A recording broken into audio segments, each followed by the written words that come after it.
تیمی پرۆگرامی بنکۆڵ بۆ ئەوەی دۆخی ئەمنی قەزای خانەقین و دەوروبەری وەکو خۆی بخاتە ڕوو بەڕێوەیە بۆ قەزاکە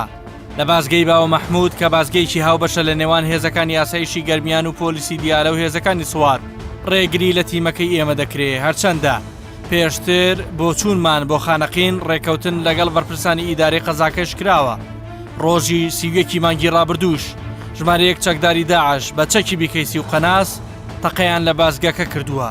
ماوەی 20 خولەک ڕوبەڕووی یەکدی بوونەتەوە، بەڵام هیچ زیانێکی گیانی لێ نەکەوتۆتەوە. ئێرە خاڵی پشکنینی باوە مەحموود پێڵێن پێش خانەقین دیارە لە چەند ڕۆژی ڕابردوو شەڕۆکێک دادانێکە بۆ لە نێوان چەند چەکدارێکی داعش کە هەڵیان کراوەتە سەر خاڵەکە لەگەڵ هێزەکانی ئێرەکە هێزێکی هاوبەشن لە نێوان پۆلیس و ئاسایشی ناوچەکەەوە ڕەدیان ناونەتەوە. ئەمەش ئاسەواری ئەو تەقەکردانە بووە کە لە جوابی ئەوانە جوابیان ناونەتەوە. دیارە دوای چاوەڕوانیشی نزیکەی 20 خولەکی ئیزنی ئەمانە کە بچینە ناو قەزای خانەقین و وتیان بڕۆن وێنەی خۆتان بگرێت. بەڕێدەکەوین بۆ ناوەندی قەزاکە هەر لە سەرەتاوە دیمەنی بەسەر بازگەکردنی چەند بارەگایەکی حیزبی کوردستانی و دروشمە جۆرەکانی هاوڵاتیانی شیعە مەزهەبی قەزاکە و بڵاو پێکردنی هێزەکانی سوات و پۆلیس و حەشدی شعبی دەبینین. بەڵام لەو قەزایی کە زیاتر لە 192 خەڵکەکەی دەنگیان بۆ سربەخۆی کوردستان و کوردستانی بوونیان سەلماند تەنها چەند ئاڵایەکی کوردستان دەبینین. سڵاوتان لێ بێوم کاتتان باش هاتووینەتە قەزای خانەقین. باس لەوە دەکرێت لە دوای ڕووداوەکانی 16 ئۆکتۆبەری ساڵی 2007ەوە دۆخی ئەمنی قەزاکە بە تەواوی تێک چووە. گوندەکانی دەوروبەر بەشێکی زۆریان چۆڵکراون، چەندین خێزان زێدی باو باپیرانی خۆیانیان بەجێهێشتووە کێ بەرپرسە لەوەی سەر و ماڵی هاوڵاتیان لە گوندەکاندا بپارێزێ. داعش لێرە و لەوێ هێرش دەکاتە سەر گوندەکان، ئەوترێ لە شێوەی تاک و مەفرەزە نەماوەتەوە، بەڵکو چەکدارانی داعش وەک هێز و گروپێک لە شێوەی 50 کەس و 60 کەس دەدەن بەسەر گوندەکانی دەوروبەری قەزای خانەقین. لە چەند ڕۆژی ڕابردووش سوپای عێراق و هێزی پێشمەرگەی کوردستان ڕێکەوتن هەماهەنگی تەواویان هەبێ لەسەر ئەم بابەتە گرنگە لە بن کۆڵی ئەم جارەدا لەگەڵمان بن. خانەقین لە ڕووی ئیداریەوە سەر بە پارێزگای دیالەیە، شارۆچکەیەکی کوردستانی فرەپێکاتەیە لە 4 دەگەڕێک پێک دێ، زیاتر لە 200,000 کەسی تێدا دەژین. لە دوای ڕووداوەکانی 16 ئۆکتۆبەرەوە خەڵکەکەی هەز بە ئارامی ناکەن. بە تەنها لە ساڵی 2018 چەکدارانی داعش نزیکەی 50 هێرشیان کردوتە سەر هێزە عێراقیەکان لەو ناوچەیە. بۆ هۆیەوە 34 چەکداریان لێ کوشتون و 36 دیکەشیان لێ بریندار کردوون. جوڵەی چەکدارانی داعش لە خانەقین بە شێوەیەکی فراوانتر ئێستاش بەردەوامە لەگەڵ هێزێکی پۆلیسی گەرمیان خانەقین کە سەر بە حکوومەتی هەرێمی کوردستان و دوای ڕووداوەکانی 16 ئۆکتۆبەری 2007 سنووری کار و چالاکیان لە قەزاکە کەم کراوەتەوە بەڕێوەین بۆ یەکێک لە گوندەکانی دەوروبەری خانەقین.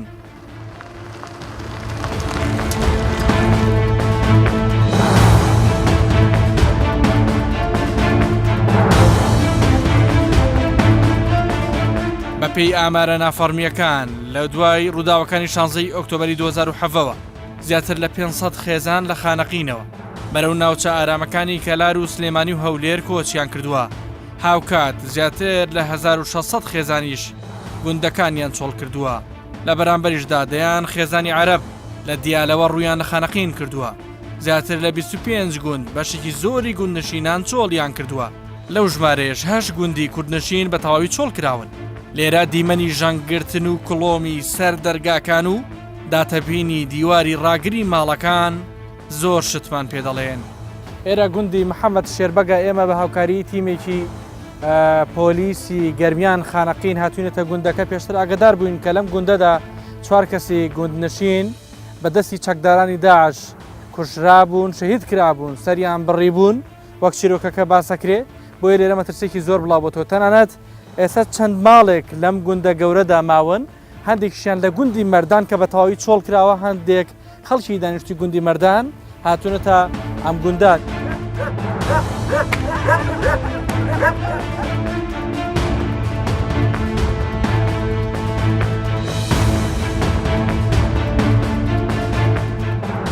چەند کەس ئێستا لە گوندی محەممەد شێربەگ ماون، پێشتر چەند کەسی تیا بووە، شەوانە ژیان چۆنەکەن؟ والله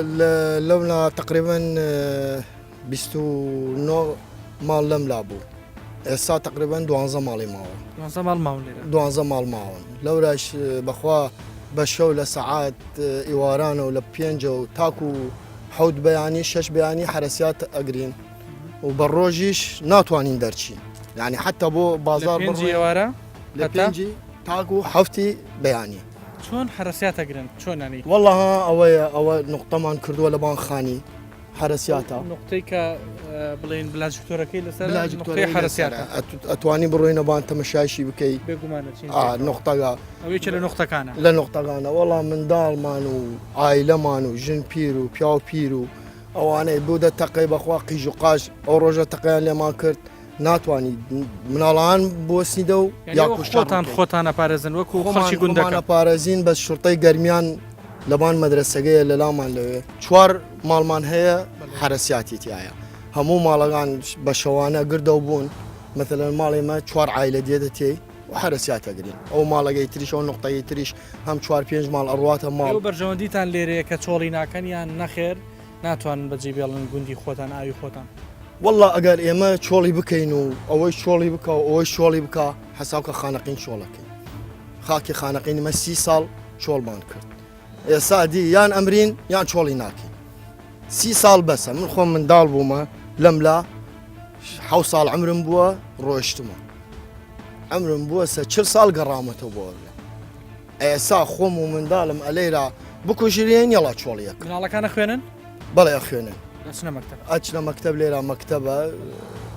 معلمەکان مامۆستاگان لەگەڵ یانە حرس هەیە تێن بەیانیان ئەوانەیش بە زۆر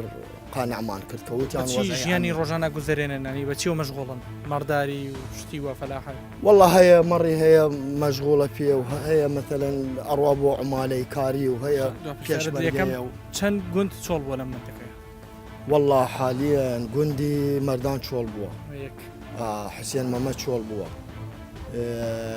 حسب ما ئاوای جەمیل بەک ئەوانەیش تقریبا چەند ماڵێ و گوند هەیە لە خوارە و ماڵە کوردەکان چۆڵیان کردووە بەس عەرەبەکان تێماوە کە بڵێن وەک محەممەد عەباس و قوڵە و ئەو منتەقەیە هەیە کوردەکان هەموو چۆڵیان کردووە ئەوەی گوندی عەرەب لەگەڵ یانە کوردەکان چۆڵی کردنە بەس عەرەبەکانمان دیراسی مناڵەکانی ئێوە بۆ بە عەرەبی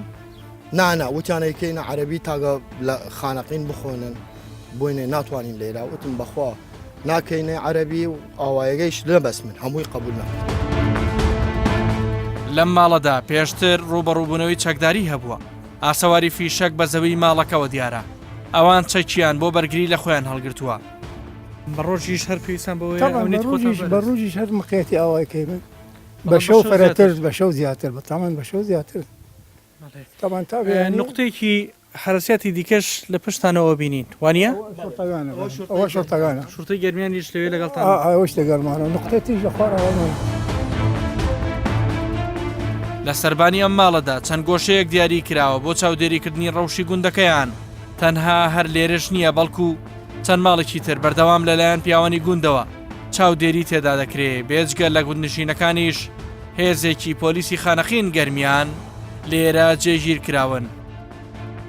2014 دانێکمان شەید بوو لە دەستی داعشە لە جەلولا وتر لە 2018 لە ماگی نۆی نۆ برایگم شەید کردیە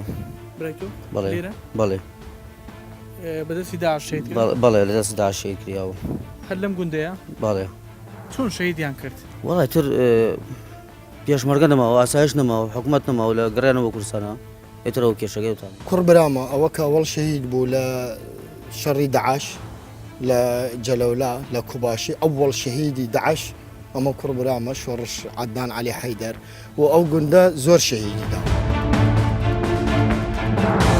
لەگەڵم هێزە دەگەڕینەوە بۆ لای بەڕێوبەرەکەیان لە ناو قەزای خانەقین عەمید ئازاد عیسا بەڕێوەبەری پۆلیسی خانەقینی سەر بە هەرێمی کوردستان دەڵێت ئەوان سەرڕای کەمبوونەوەی دەسەڵاتەکانیان بەڵام ئاڵای کوردستانیان لەسەر بارەگاکانیاندا نەگرتووە نایشارێتەوە هێرشی چەکدارانی داعش بۆ سەر هێزە ئەمنیەکان زیادی کردووە بە جۆرێک لە ماوەی سێمانگی ڕابردوودا چەکدارانی داعش نزیکەی 25 هێرشیان ئەنجام داوە تا چەنە ڕۆبەڕووی کێشە و گرفت بوونەتەوە مەفرەزەکانی ئێوە لە گوندەکانی دەوروبەر لەو ناوچانەی کە ئێوە بنکەتان لێ هەیە؟ ئێمە خاڵێکمان هەیە لە محەممەد شێربەک هێزی فریاکەوتنی ئێمە سەرێ ئەمە بنکەی فریاکەوتن لێ خاڵێکمان هەیە بەڵێ چەند جارێک بەرامبەری داعش بوونێتەوە بەڵام نایانتوانە عزیەتیان بدەن چونکە پۆلیسەکانمان بە هەمەتەوە جوایانداتەوە کەس بریندار نەبوو کەس بریندار نەبوو قوربانی زۆر باشە سەبارەت بە دەوروبەری خانەقین ئێستا پۆلیسی فدرالی لێیە بەڵێ ئەوان ناتوان وەکو پێشمەرگە خانەقین بپارێزن ئەو هێزی پۆلیس کە لە داخل ناتوانێت یعنی کۆنتترۆلی ئەمنی شارەکە بکات لە دەرەوەی خانەقین ئەو کۆنتترۆڵە و ئەو پیشتوانی خانەقینە پێشمەرگە لەگەڵ لە کاتی خۆی پێشمەرگەی پارێزی ئێستا پێشمەرگە نەماوە چۆڵ کراوەتەوە چواردەوری خانەقین ئەوها هێزەکانی داعش دەسەڵاتیان زۆر بۆتەوە ئەو تا لە مانگێکە سێ چوار ڕووداوە بێت لە خانەقین دەسەگەین بە خاڵەکانی خانەقین پشکنەکانی خانەقین خاڵێک ئەگەر زۆر ڕوونی بکەینەوە لە 2 ئۆکتۆبرەوە خەڵکی ناوچەکە نە دڵنیاییان هەیە نە ئارامیان هەیە ئەکید ڕاستە ئەکید چی بکرێ بۆ ئەوەی و ئارامی بگەڕێتەوە والله حل بۆ ئەوە لەوە زیاتر نییە هێزی پێشمەرگە بگەڕێتەوە بە پێی نووسراوەکانی بەردەستی سەرۆکی ئەنجومەنی قەزای خانەقین تا ئێستا ئەم ئەنجومەنە کە پێک هاتەیەکە لە کورد و عەرەب و تورکمان دوو جار نووسراوی فەرمیان بەرز کردوێتەوە بۆ ئەوەی هێزی پێشمەرگەی کوردستان بگەڕێتەوە بۆ ناوچەکانی دەوروبەری قەزای خانەقین. نووسراوی یەکەم تەنها 25 ڕۆژ دوای ڕووداوەکانی 16 ئۆکتۆبەری 2007 و نووسراوی دووەمیش دووبارە لە ناوەڕاستی ساڵی ڕابردوو ئاراستەی ئەنجومەنی پارێزگای دیالە کراون بەڵام وەڵام نەدراونەتەوە. سەرۆکی ئەنجومەنی قەزای خانەقین وە خۆی دەڵێ دەبێت عادل عەبدولمەهدی سەرۆکوەزیرانی عێراق دۆخەکە چارەسەر بکە. دەشڵێ دەردەدڵی زۆرە و لە پشتی ئەوانەوە پرۆسەی تعریبکردن و لاوەزکردنی پرۆسەی خوێندنی کوردی بوونی هەیە. لە 2004 جەنابەت لە پۆستەکەتی بەڕاستی هیچ کاتێک هێندەی دوای 16 ئۆکتۆبەر ڕەوشی ئەمنی قەزای خانەقین بەو جۆرەی ئێستا تێک چووە؟ وەڵامی جەنابەت بەڵێ خۆدانزان لەمێ پێش 16 ئۆکتۆبەر لەمێ پێشمەرگە هەبوو ینی توانیان کۆنتترۆل منطقەیە بکەن لەگەڵ ئاسایشکی خانەقینە کاریگەر بوون ینی ئیشیان باش بوو. لە دوای 16 ئۆکتۆبرەوە ئەو بڕیارێکە لە سەرۆکایەتی ئەنجومەنی وەزیران کشانەوەی پێشمەرگە و ئاسایش لە خانەقین و مەلەفی ئەمنی بەخشرا بە شورتەی خانەقین و شورتەی ئەتیحادی پێڵێن، بەڵام ئەوانە ئێستا هەن لە خانەقینە کاریگەر نین، وەکو پێشمەرگە نین، وەکو ئاسایش نەبوونیان لە ڕووی مخابەتی هەواڵگەریەوە لە ڕووی مخابەتیەوە لە خانەقینە. سیرەکەی جموجۆڵی داعش هەیە لە دەڤەرەکەیە لە منطقەکەیە بە تایبەت لە دەرەوەی خانەقین لە دێگانە ئەوانەی کە نزیک بێژی من ئاوی سیروان نزیک ئەو چەمەی کە ئێستا لە ئاوی ئەڵوەنا لە سیروانە هەان لەوێ ینی نیشتەجی بوون لەوێ چەندین گوندی کوردنشین ناوچەکانیان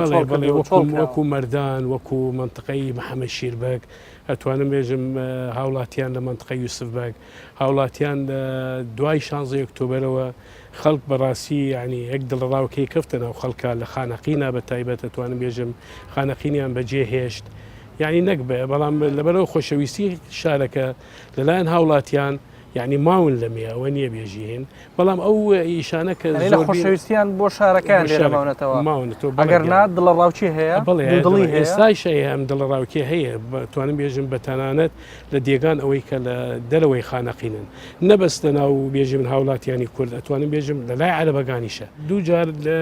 لە نووسراومان داوامان کردوەوە داواکاری هاوڵاتیانی خانەقینە، داواکاری ئێمە پشتیوانی هاوڵاتی خانەقین بوون کە مانیان گرت لە خانەقینە، ئێمە لافتەمان بەرزەو کرد وستامان بەرزەو کرد لەگەڵ هاوڵاتیانە بووین، ئەومان گردیانگرت داوایان کرد پێشمەرگە بگەڕێتەوە بۆ خانەقین ئیش بکەن شان بەشان لەگەڵ هێزە ئەمنیەکانی تر کە سەر بە حکوومەتی عێراقن بتوانن ئەو ئارامەی بگەڕێنەوە. ئەمساتە وەڵامی داواکانی ئەوە نەیەوە دوو جار داواتان بەرز ئێستا نەیانتوانێت لەبەر ئەوەی چونکە لە ئاستی پارێزگای دیالە نییە، لە ئاستی ئەنجومەنی پارێزگای دیالە نییە. دەکرێت ساڵی 2010 وەک ساڵێکی پڕ لە جوڵەی داعش و خوێناویترین ساڵ بۆ خانەقین و گوندەکانی چواردەوری ئەژمار بکرێن چون کە لەو ساڵەدا چەکدارانی داعش و گروپە تونڕەوەکان 46 هێرشیان کردوتە سەر هێزە عێراقیەکان بۆ هۆیەوە 68 سەرباز و پۆلیس کوژراون و بریندار بوون بە پێی زانیاری بەرپرسانی هێزەکانی پێشمەرگە لەو ناوچەیەدا داعش لە دوای ئێوارەوە لە ناوچەکە دەردەکەون و هێزە عێراقیەکانیش ناتوانن خەڵکی ناوچەکە بپارێزن کەم کات هەبووە شەوێکی ئارام بەڕێ بکەن دەچینە قایمقامەتی قەزای خانەقین کە بە تەنها ئاڵای عێراقی تێدا هەڵواسراوە دوای ڕووداوەکانی 16 ئۆکتۆبەر ئاڵای کوردستان هێنراوەتە خوارەوە قایمقامی قەزای خانەقین داوای خۆڕاگری لە خەڵک دەکات و باز لە دەست لە کارکێشانەوەی خۆشی دەکات هەندێک جار خەڵک خۆی خۆڕاگرنی ئەبێ خۆڕاگر بیت بەڕاستی ئەبێ خۆڕاگر بیت کاکە ماندلاڵێ بەس خۆت نەفرۆشە تۆ ئازادی خۆڕا بگرە ئازادی ئێکاکە تۆ بۆ کوێ ئەڕۆیت وەزەگە بەجێڵی ڕاستەوە وەزیگە هاتۆتە ئاراوە وەزعگە خەتای هەموو لایەکی تایە بە سەراحەتی خەتای هەمووی تایە کەم تەرخێمێکی بین حکوومەتی هێرێمی کوردستان و حکوومەتی ناوەند زۆر جار ئەو لوجانانە ئەم ناوچەیانە با بڵێم پشتگوێ خستووە لە مەسەنەن زۆربەی خۆ ئازاگانیشی کورد بوون ئەرە بۆ هیچ مادەی سەد بۆ جێبەجێ نەکرا ئایا خەڵکەکە تۆ کە داوای خۆڕاگریان لە یەکەی خەرچی گوندی مەردان چۆن نتوانێت خۆی ڕابگرێت لە کاتێکە چەندین کەسیان لێ ئەکوژرێەوە لە تەقینەوەی تیاچن ئەبێ گوندەکەی چۆڵ بکات چاری هەیە سەرماڵێ نەپارێزرێت چی بکات ڕاستە هەندێک تەقینەوە بووە و تەقینەوەش ئەبێ لە زۆر شوێن کاکە لە ناو کەرکووک سەدان تەقینەوە بوو لە دوو سەقتە جارجار لە هەولێر ئەبێ لە سلێمانی ئەبێ وەکو خانەقین کە باسی خۆڕاگری کەم کاکە ئەبێ خۆڕاگر بێت کاکە بەڕاستی ئەوانە مەفارێزەکانیان 5 تا 6 کەسن زۆر جار 4 کەسن چەندین گوند تعریب کراون چەندین گوند ئێستا بە کوردی خوێندنی تیانە بە عەرەبیە دیراسات وای لێ حقیقەت قسەکە من وەختی گەیشتە و دەرەجە قایمقامەتی ناکەم بەڕاستی تۆ لە من بیستە بەعکسەوە ئەو شتانە زۆربەی معلوماتەکان وان نییە ئەگەر بۆ ئەعلامە بۆ ڕژاندنی شتە ئەوە جیاوازە بەڵام بەکو واقع ئەوترێ گوندەکەیە تەنها چەند ماڵێکی عەرەبی تیاماوە ماڵە کوردەکان ڕۆژنێتە کەلار و سلێمانی ناوی گوندەکان هەیە بە یارمەتی عەرەبەکە شەمان مەترسی تایە ڕاست گەرەکە ئەم شارە هەموو یەک دەرسە تورکمانی عەرەبی کوردی شیعی سوننی هەر هەموو یەک دەسە مەزدەری قووەتە گەشتەوەیە ئەگەر خەڵک خۆی کاکە ماڵی زۆربەی ماڵە کوردەکان ئامانجن وانە گوندی مەردان ژنوپیاک لە تەقینەوە تیاچن کەسێکی تر برازەکەی لە هەمان گوند تیاچێت بە کوڕیشی ئەفرێنڕێ ئەمانە نمونەن کاکە هێزمانیشدانە ئەوێ خەڵکە ئەوێ شۆڵ کرد هێزێکی اتحادیمان ناوێ لەگەڵ شورتەی خانەقینەوە هەر چۆڵیان کرد کاکە بە یارمەتیت تۆ ژیان مقاومەی تایە کاکە ئەبێ مەقاوم بیت من ناڵێم لەکەکە خۆی چەگەڵ گرێ بەرگری لە خۆی بکە بەڵێ هەمووی چەکیە کوردی هەر بەبێت چەک ئەوترێ هێشتا زۆربەی گوندەکان خۆیان بەرگری لە خۆیانەکەن ڕاستە مامۆستا ئەو گوندانەی کە کورد بەجێ نهێشتووە کاکە هەمووی سڵاحێتمان داوێ سپیان چەکەڵەگرن حرەسیەتی خۆیان نەگرن شتێکیش پێ هێز فریایان نەکەوێت دەمانەوێت لە ناوەندی بازاری خانەقین وێنەی ژیانی ڕۆژانەی خەڵک و سەرنجەکانیان لەبارەی ڕەوشی ئەمنیەوە بگوازینەوە بەڵام ئەوەی لێرە سەیرە تەنانەت بەڕێوەبەری پۆلیسی خانەقین دیالا کە خۆشی کووردە ئامادە نییە فەرمانی قایمقام و کەسی یەکەمی قەزاکە جێبەجێ بکە لەلایەن چەند هێزێکەوە ڕێگری وێنەگرتنمان لێ دەکەن و داوامان لێ دەکەن قەزاکە بەجێ بهێڵین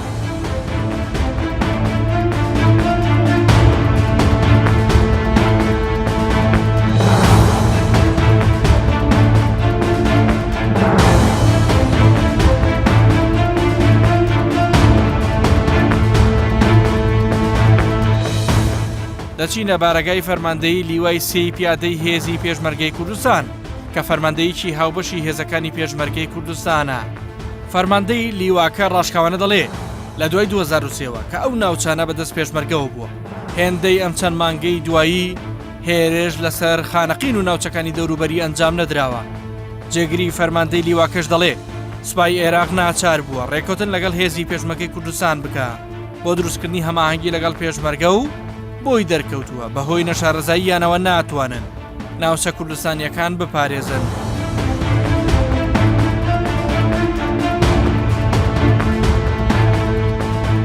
لە دوای مانگی دەوە لە دوای مانجی 2010 بڵێ دەی 2010 تاکو ئێستا بەڵێ شڕی کردەوە تیرۆریستەکانی داعش لە خانەقین و دەوروبەری خانەقینە. بۆچی بۆ یاریکە دوای مانگیدا؟ پرسیارە جوانە لە مانجی دۆ ئەوە هێزانی کە لەوێ یەک دوو جار تیارە لیانیدا تیاری لە منطقی دوو سوورباتوانە زەرێری زۆریان پێگەیان و ئێستاکە کە هاتوونەتە ئەم ناوچەیە دوو هەدەفیان یەکیان هەدەفی قەومیە عەرەبە شۆفێنەکان چیان هەڵنایە خانەقین کە شارێکی زۆر ئارامە شارێکی پێکەوژیانە شارێکە سمبولی پێکەوژیان و ئەوانە هیچ کێشەیەکی نییە ئەوان عەرەبە شۆفێنەکان ئەگەر بویان بکرێ تۆ تەسەور کە دیهاتەکانی دەوروبەری زۆربەی کورد و عەرەب پێکەوژیان هیچ کێشەیەکیان نەبووە لە پێشتر زیاتر لە 25 دێ چۆڵ کراوە لە کۆی ئەو 25 دێە هەشتی بەتەواوی چۆڵ کراوە ئەو 25 کە چۆڵ کراوە بکەیمەوە کوردەکانیان پێ چۆڵ کردوون یعنی بە تەعریبکردن جارێکیکە ئەمە غایەکی سەرەکی